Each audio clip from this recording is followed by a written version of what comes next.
নমস্কার, welcome back to my channel. তো আজকে সকাল সকাল ভিডিওটা শুরু করছি। এখন সকাল 6টা বাজছে। তো চাটা খাওয়া হয়ে গিয়েছে। আজকে ভাবছি ব্রেকফাস্টটা একটু প্যানকেক তৈরি করব। তো চলুন, আমি আজকে প্রচুর লেট হয়ে গেছে, ফটাফট করতে হবে।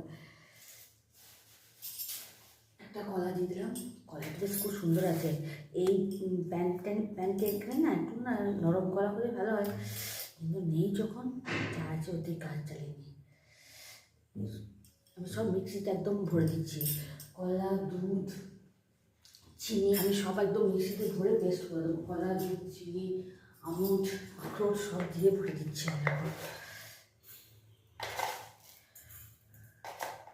আমি 2 টেবিল স্পুন চিনি দিলাম। হ্যাঁ দিচ্ছি বাবা, দুধ দিয়ে দিচ্ছি। কালকে এটা খাওয়া হয়। হ্যাঁ নিচেতে বসে পড়ো বাবা। দুধ দিলাম। চলুন একবার পেস্টটা করে নিই, তারপরে আবার একবার পেস্ট করবো।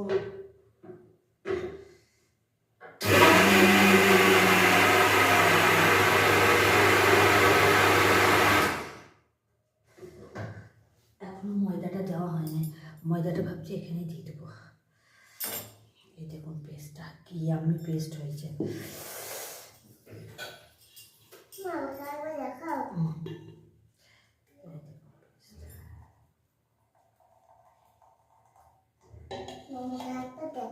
এই দেখো, দেখেছো?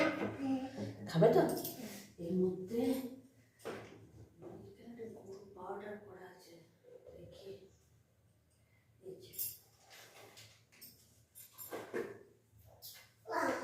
এটা হলো আপনার আখরোট, আমন্ড আর ক্যাশু পাউডার।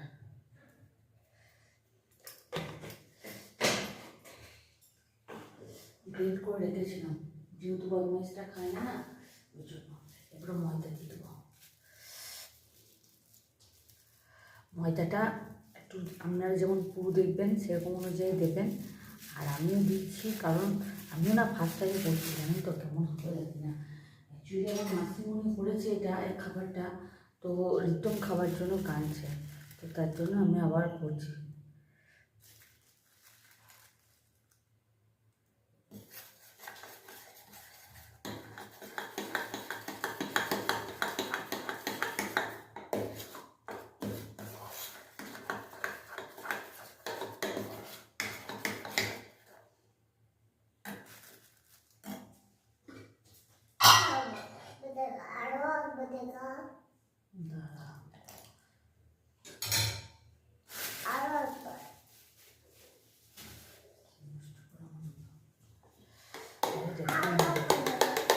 জানি না দুধটাকে গরম করে দিতে হবে না ঠান্ডায়, ঠান্ডায় দিলাম।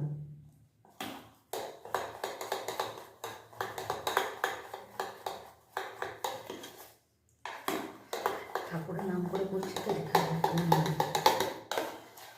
না হলে না টিফিনে কিছু খেয়ে যেতে পারবো না।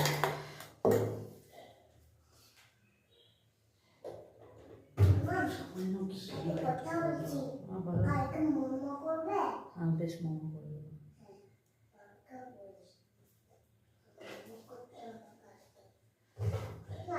আজকে একটা করতে না করতে কালকে আবার বলছে মোমো করবে। বেশ এটা আমি তৈরি করি, তারপর আবার আমার সাথে কথা বলছি।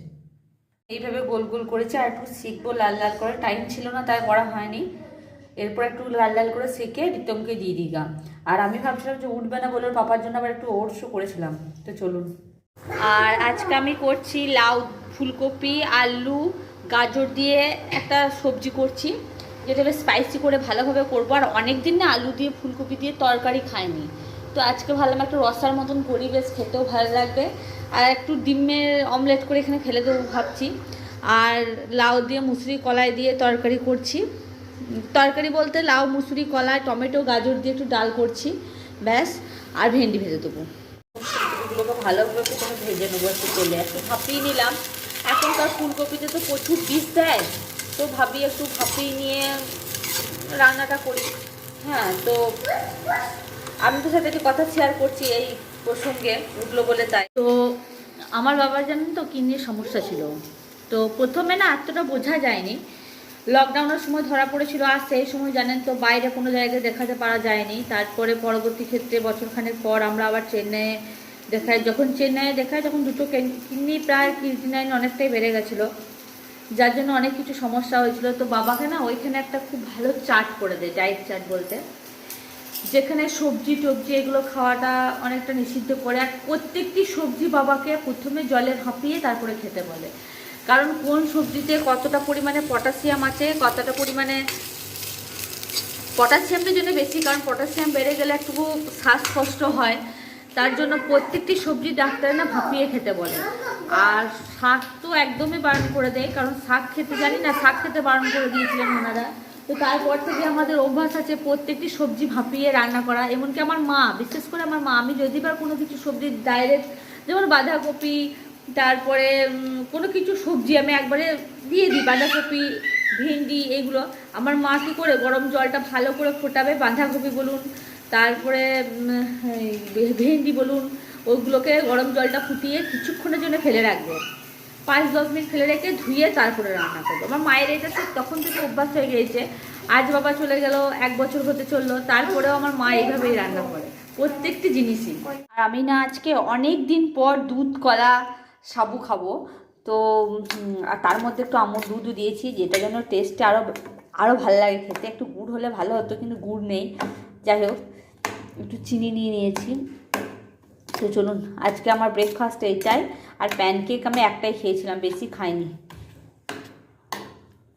আমার এই দেশি ব্রেকফাস্ট বেশি ভালো লাগে। যাই হোক, ভিডিওটা আজকে এখানে শেষ করলাম। ভালো লাগলে অতি অবশ্যই একটা লাইক করে দেবেন।